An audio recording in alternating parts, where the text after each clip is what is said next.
ओम नमस्कार दोस्तों, इस वीडियो में पंडित जी बताएंगे कि 23 मई मंगलवार का महा उपाय है। आपको कुछ नहीं करना, आपको एक काली मिर्च और एक कपूर शिवलिंग के ऊपर चढ़ाना है और देखिए आपके घर में कितना धन बरसेगा। चलो देखते हैं इस वीडियो में पंडित जी क्या बताते हैं। उससे पहले हमारे चैनल सब्सक्राइब करके बेल आइकन ऑन करके कोई सर्विस के लिए नौकरी के लिए जा रहे हो और वो कार्य नहीं हो रहा हो तो एक धतूरा, केवल एक धतूरा, उस धतूरे को फोड़कर उसके अंदर का फल निकालकर उस फल को शिवलिंग पर चढ़ाकर एक लोटा जल शंकर भगवान को समर्पित कर दिन होना चाहिए मंगलवार। कौन सा दिन होना चाहिए? जम के बोलो जरा, मंगलवार समर्पित करो। उसके बाद में आप विवाह के लिए अगर समर्पित करें हैं तो विवाह में देरी नहीं होगी। व्यवसाय और व्यापार के लिए या नौकरी के लिए समर्पित करें हैं तो उसमें देरी नहीं होगी। जितने आस्था चैनल पर कथा सुन रहे हो, जितने फेसबुक और यूट्यूब पर सुन रहे हो, बहुत सावधानी से सुनना, बहुत ध्यान दीजिएगा। महाराज एक कथा बड़ी सुंदर है कि आप चाहते हैं कि कोई रोग हमको ना घेरे, आप चाहते हैं कि कोई रोग हमको ना घेरे और आपको लग रहा है कि कोई रोग ऐसा है जो घेर रहा है या कोई शरीर में ऐसा रोग उत्पन्न होने वाला है या कोई बीमारी ऐसी उत्पन्न होने वाली, तो उसके लिए सबसे सुंदर तरीका कि शंकर जी पर अलोनी जो गोबरी होती है, गोबरी जानते हो, कंडा, अलोना कंडा, अलोनी गोबरी मतलब गाय ने गोबर करा और वो सूख गया, उसको थापा नहीं गया, हाथ से कंडा नहीं बनाया गया, गोबरी नहीं बनाई गई, केवल गाय ने गोबर करा, वो सूख गया और वो सूखा हुआ जो गोबर है उसको जलाकर जो भस्म तैयार करी है, उसको जलाकर जो हमने राख तैयार करी है, भस्म बनाई है, उस भस्म को जो तैयार करा गया है वो भस्म शिव को जो हमने समर्पित करा, उस भस्म को सफेद वस्त्र में लिया और बाबा पर समर्पित करी। उसी भस्म को हम उठा कर लिया। और यदि आप भस्म नहीं चढ़ा सकते तो कभी विश्वनाथ जाएं तो वहां से भस्म लिया, कभी उज्जैनी जाएं तो वहां से भस्म लिया।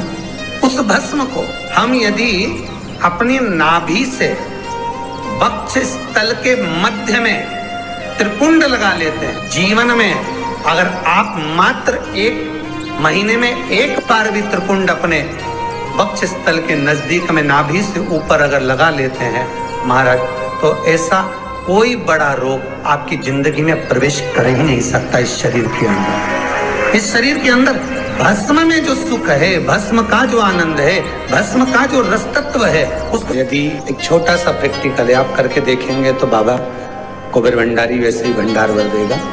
थोड़ा सा प्रयास, अगर आपके सबके घर में गंगा जल है तो एक प्रयास करके देखिए।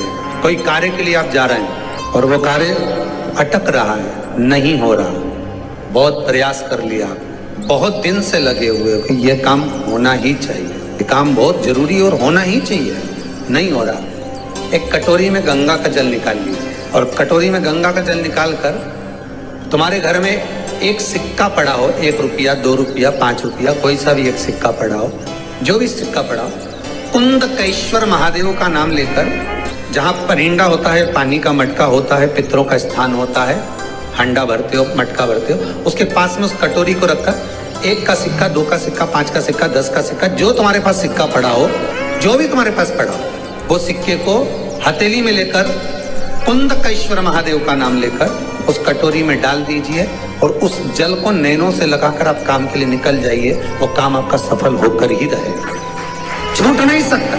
गंगा के जल में वो बल होता है और आप जो सिक्का डाल रहे हो वो ये समझ कर डालें कि कुंदकेश्वर महादेव को मैं गंगा में स्नान करने के लिए। हमारे यहाँ पहले हमने भी देखा, आपने भी देखा होगा, किसी जब बारिश नहीं होती है या कोई काम अटक जाता है, जब बारिश, तो क्या करते थे पहले के जमाने में कि मंदिर को पैक कर दे, उसमें पानी भर दे शंकर जी के ऊपर। आपने कई जगह देखा होगा, उसमें शिव जी को डुबा, तो किसके लिए डुबाते थे? कुंदकेश्वर महादेव के। ये नियम है कुंदकेश्वर महादेव का। ये कुंदकेश्वर महादेव को उस कटोरी में, उस बाटकी में सिक्के को, और फिर जब आपका काम हो जाए, आप जिससे मिलने गए हो, जिससे काम की बात करने गए और काम हो गया, तो वो जल ले जाकर सिक्के के साथ, सिक्का तो डालो मंदिर में, कहीं दान पेटी आदि में, और वो जल भगवान कुंदकेश्वर के नाम से शिव जी को समर्पित कर दो।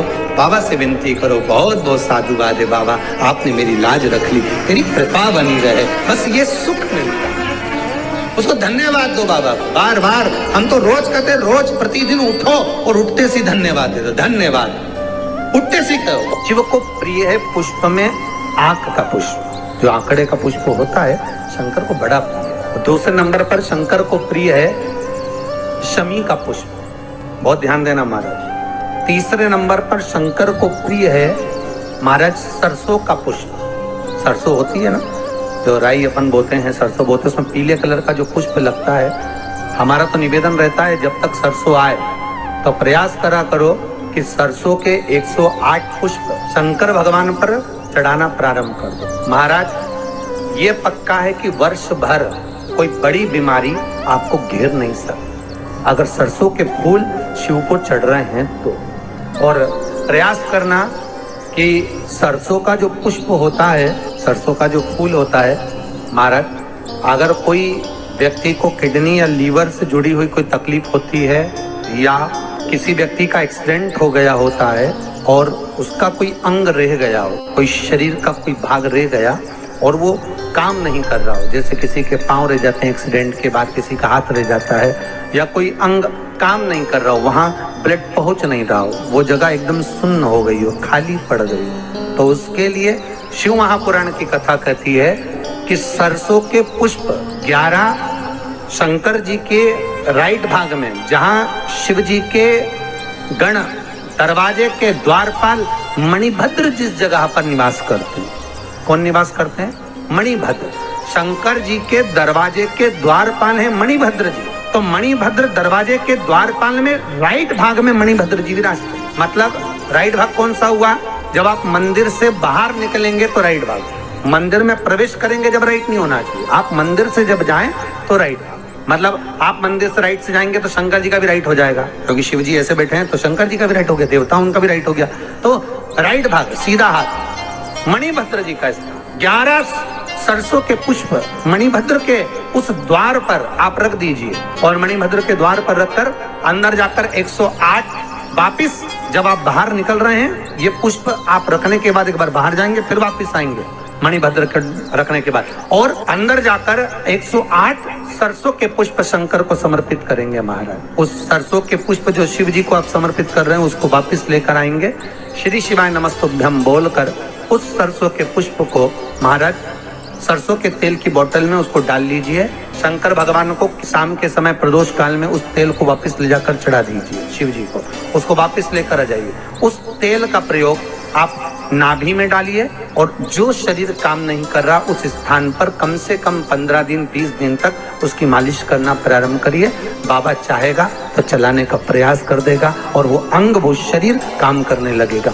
मणिभद्र का स्मरण। सूर्य नारायण भगवान को जब जल चढ़ाया जाता है, हाथ सिर से 8 इंच की दूरी पर होना चाहिए। जम के बोलिए, सिर से कितना ऊंचा होना चाहिए? 8 इंच ऊपर अपना हाथ होना चाहिए मस्तक से सूर्य को जल चढ़ाते समय। और न चांदी का, न स्टील का, न लोहे का, न प्लास्टिक का, न कांच का, न सोने का कोई बर्तन, न कांसे का, न एल्युमिनियम का, न पीतल का, केवल एक पात्र होना चाहिए, वो है तांबे का। काय का पात्र होना चाहिए? तांबे का पात्र। और सूर्य नारायण भगवान को जब 8 इंच ऊपर तुम्हारा हस्त है और जब हम सूर्य को जल चढ़ा रहे हैं, कैसे जल चढ़ाना है वो भी समझ लीजिए। अगर कोई कैंसर का मरीज है जिसके चेस्ट में कैंसर आ गया हो, लेफ्ट में राइट में कहीं पर कैंसर आ गया हो या कोई गठान आ गई हो, तो महाराज आप जल चढ़ाते समय उस जल की धार को सूर्य भगवान को जब चढ़ा रहे हो तो धार आपकी गठान की ओर जाना चाहिए, जिससे सूर्य की किरण उस जल में से आपके उस स्थान पर पड़े, उस जगह पर पड़े जहां पर गठान है। महाराज आप लगातार जल तो चढ़ाना चालू करो, अच्छे अच्छे डॉक्टर फेल हो जाएंगे और कह देंगे गठान ठीक हो गया। आपका लीवर और किडनी गड़बड़ कर रहा है, हार्ट, आपके हार्ट में अगर तकलीफ है, डॉक्टर ने कह दिया कि इसमें नस चौक है, कहीं ना कहीं छल्ला डलेगा, आपको कह दिया इसमें कुछ ना कुछ प्रॉब्लम आ रही है, आप सूर्य को अर्घ देना चालू कर दो, सूर्य को जल चढ़ाना चालू कर दीजिए। आप सूर्य को जल चढ़ाओ, वो जल की जो तरंग आ रही है, वो जल जो निकल कर जा रहा है, उसकी जो किरण आपके हृदय पर, आपकी छाती पर पड़ रही है, नाड़ियों में पड़ रही है, नसों में पड़ रही है, उसका बल देखो तो शरीर 1 महीना लगातार चढ़ाओ तो 15 दिन 20 दिन कर तो देखो। सूर्य नारायण भगवान को जल चढ़ाते समय आपके पंजों की एड़ी ऊंची नहीं होना चाहिए। आपका पंजा पांव का पूरा की पूरा जमा होना चाहिए भूमि पर। हाथ कितने इंच ऊपर? 8 इंच ऊपर होना चाहिए। जल जो गिरे, सूर्य की किरण, सूर्य का दर्शन उस जल की रोशनी में करना चाहिए। जिस बच्चे को आंख में चश्मा लगा हो, मोटे से मोटा चश्मा लगा हो, छूट नहीं रहा हो, तो थोड़े दिन उसको सूर्य का अर्घ चढ़वाना चालू कर दो और जल में से सूर्य का दर्शन कराना चालू कर दो। 2 महीना 2.5 महीना बहुत है, आंख की रोशनी बढ़ जाएगी, चश्मा हट जाएगा। एक बात और कहना चाहूंगा, अगर आप लोग स्वीकार करेंगे तो, अगर कहीं आपको लगता हो कि बच्चा पढ़ने में कमजोर है, विद्या में कमजोर है, रिजल्ट अच्छा नहीं आ रहा, पढ़ने में कमजोर है, वो पढ़े अपनी जगह पढ़े, वो कार्य करे अपनी जगह करे, मेहनत करे अपनी जगह करे।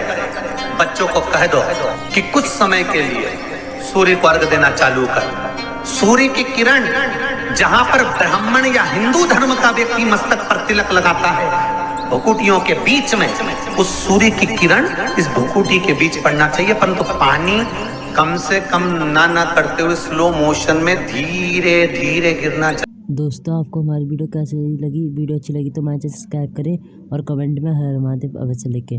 चलो मिलते हैं अगली वीडियो की, जब तक के लिए धन्यवाद।